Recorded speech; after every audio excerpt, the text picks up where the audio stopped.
नमस्ते, सत श्री अकाल। मैं डॉक्टर रमेश कुमार। आज आप सबको एनएसआई निडिल स्टिक इंजरी के बारे में कुछ जानकारी दूंगा। निडिल स्टिक इंजरी जैसे पैरामेडिकल स्टाफ या डॉक्टर्स जो भी प्रैक्टिशनर हैं जो अपने हॉस्पिटल्स या क्लिनिक में इंजेक्टेबल यूज करते हैं, इंजेक्टेबल मेडिसिन यूज करते हैं, तो कई बारी भूल से गलती बस जो है यूज निडिल जो है हमारे स्वास्थ्यकर्मी के या डॉक्टर्स के फिंगर में पिक कर जाती है, यानी चुभ जाती है। इसको हम निडिल स्टिक इंजरी बोलते हैं। अब ये होता कैसे है? ये होता है कि एक न्यू डिस्पोजल सिरिंज है, इसको मैं ओपन कर रहा हूँ आप लोगों को समझाने के लिए। और ये ओपन होगी और ये है, सपोज दैट कि आपने इसका प्रयोग किसी पेशेंट को मेडिसिन या इंजेक्शन लगाने के लिए किया और वो यूज्ड निडल जो है आपको पिक कर गई, आप उस निडल से इंजर्ड हो गए आपकी फिंगर। तो मोस्टली ये जो एनएसआई यानी निडल स्टिक इंजरी होने की संभावनाएं तब होती हैं जैसे ये हमने इसको खोल दिया और खोला, तो हम इसको रीकैपिंग करने की कोशिश करते हैं। हम या डॉक्टर पैरामेडिकल स्टाफ से रीकैपिंग यानी कि हम इसको ऐसे लगाने की कोशिश करते हैं। तो जैसे अभी मैं लगा रहा हूँ इसको रीकैप कर रहा हूँ, तो इतना ध्यान से कर रहा हूँ।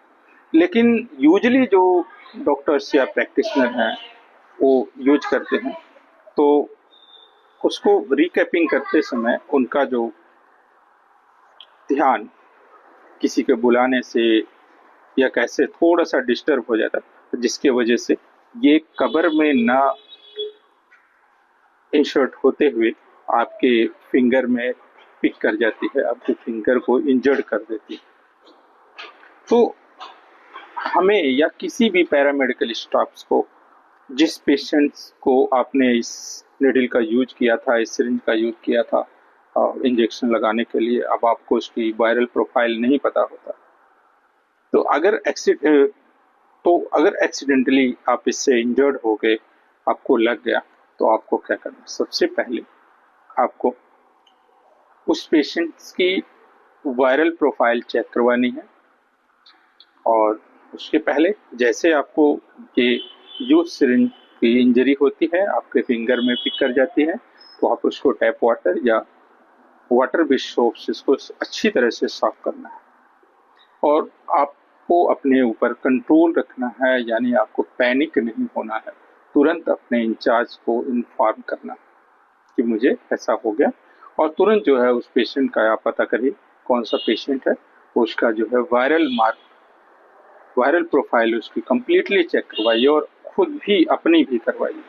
करवा के देखिए, अगर वो पेशेंट पॉजिटिव है किसी भी वायरल डिजीज से, जैसे HIV, HSV, hepatitis B, hepatitis C, ऐसे किसी भी वायरल बीमारी से ग्रसित है, तो आपको अपना ट्रीटमेंट जो है proper guideline, viral disease guidelines के अनुसार आपको करवाना होगा। और आपको वैक्सीन लेनी होगी, पूरी एहतियात बरतनी पड़ेगी आपको पूरा। और इसके साथ साथ आपको हर तीसरे महीने उस वायरल मार्क को चेक करवाते रहें। 1 साल तक अगर आपके बॉडी में कोई भी ऐसा एंटीबॉडी डिटेक्ट नहीं होता है किसी भी वायरल डिजीज का, तो आप सेफ हैं। अदरवाइज अगर है तो आपकी दवा चल रही है और आप ठीक हो सकते हैं। लेकिन ये गलती हम होने ही क्यों दें? पहले तो हमें जैसे ये हम यूज करके सबसे पहला काम कि इसको हमें रीकैपिंग नहीं करनी है, और इसको जो है हमें डिस्कार्ड करनी है। वो भी आपके सामने है, ये डिस्ट्रॉयर नीडल डिस्ट्रॉयर। अब नीडल डिस्ट्रॉयर एक इलेक्ट्रिकल इक्विपमेंट है, इलेक्ट्रिक से चलता है और इसको आप इलेक्ट्रिक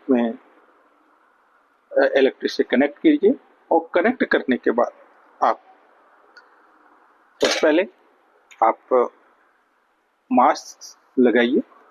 मास्क लगा करके ये निडल को, इसमें दो पॉइंट्स होते हैं, एक होता है निडल बर्नर, एक होता है आपका सिरिंज कटर। तो सबसे पहले क्या करेंगे, आप निडल बर्नर में इसको निडल को बर्न कर दें। बर्न कर दिए, देखिए ये पूरा खत्म। इसके बाद फिर इसके पिस्टन आप जो है सिरिंज को डिस्ट्रॉय कर देंगे, कटिंग कर देंगे। अब ये काम आपको तुरंत करना है। तुरंत करके इसको फिर आप जो वेस्ट आप रखते हैं उस वेस्ट में इसको रख दीजिए। अब किसी को लगने की इसमें डर नहीं है, किसी को एनएसआई होने का संभावना नहीं।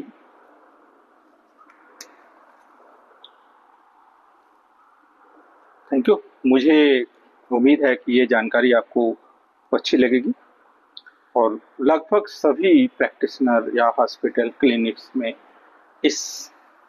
अगर आप इंजेक्टेबल यूज करते हैं, आप सिरिंज यूज करते हैं, तो इस डिस्ट्रॉयर मशीन का जो है होना बहुत आवश्यक है।